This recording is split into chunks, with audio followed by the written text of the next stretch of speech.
예, 오늘 첫 소식은 정부가 오늘 올 들어 처음으로 연 경제 활력회의, 혈액 대책회의 얘기부터 좀 전해드리겠습니다.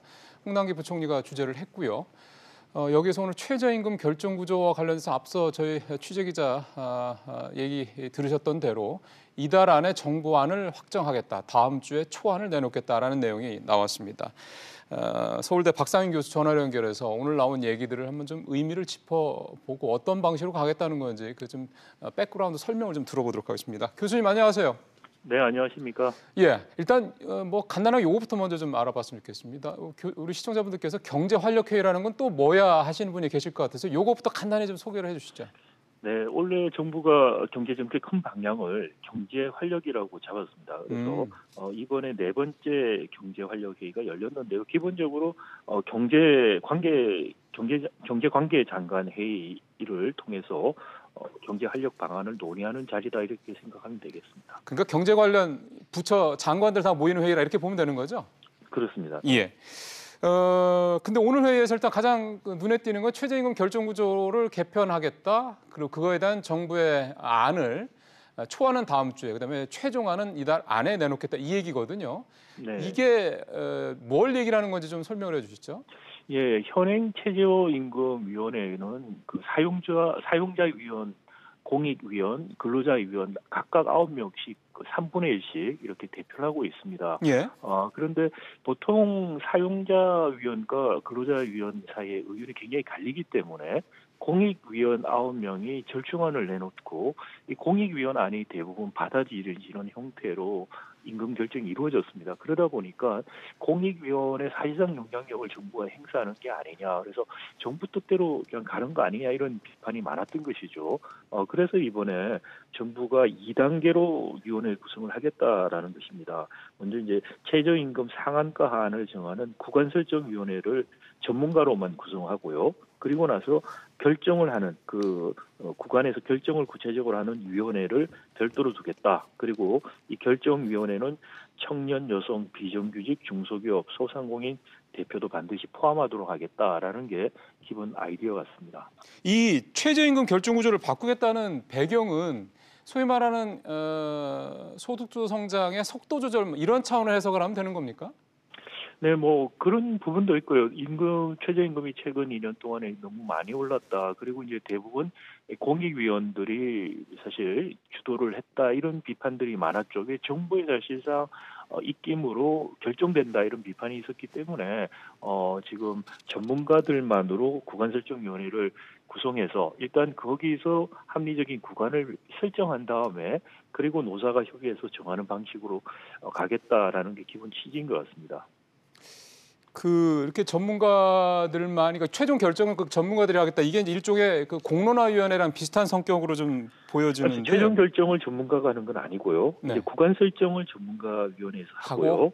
네, 그다음 결정은 노사가 같이 하는 식이고, 근데 거기에 기존에 포함되지 않았던 청년, 여성, 비정규직 대표들, 중소기업 소상공인 포함되어 있습니다만 이런 각계각층 대표자들을 포함시키겠다 이런 의미죠.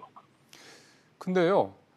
기존의 최저임금위원회 우리가 구조적인 문제점이라고 지적을 했던 게 어차피 노동계와 재계는 서로 타협을 안 하니까 그런 상황에서 의사결정을 결국은 이제 뭐 정부 주도로 공익위원들이 해왔던 이 문제가 지적이 됐던 거잖아요. 그렇습니다. 네. 지금 말씀하신 대로 그걸 이원화한다고 그래서 이게 이를테면은 소위 말해서 시장에서도 바라는 어떤 그런 객관적인 방식 또는 이제 공정한 방식 또는 여러 그 관계자들한테 다 좀 뭐랄까요, 좀 이해가 될 만한 그런 방식으로 결정이 날 수 있을 거라고 보세요?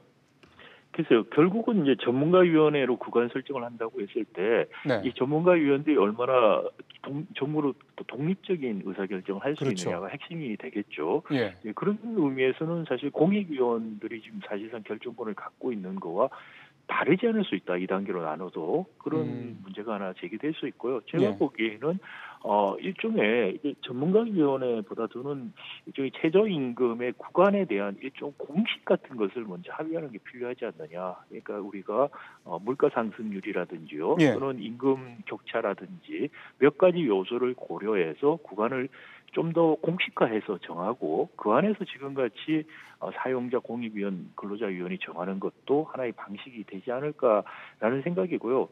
전문가위원회 구성과 활용이 여전히 정부 입김으로부터 자유롭지 않다는 비판의 소지가 남아있던 점에서는 근본 해결책이 될 수 있을까라는 회의가 있습니다.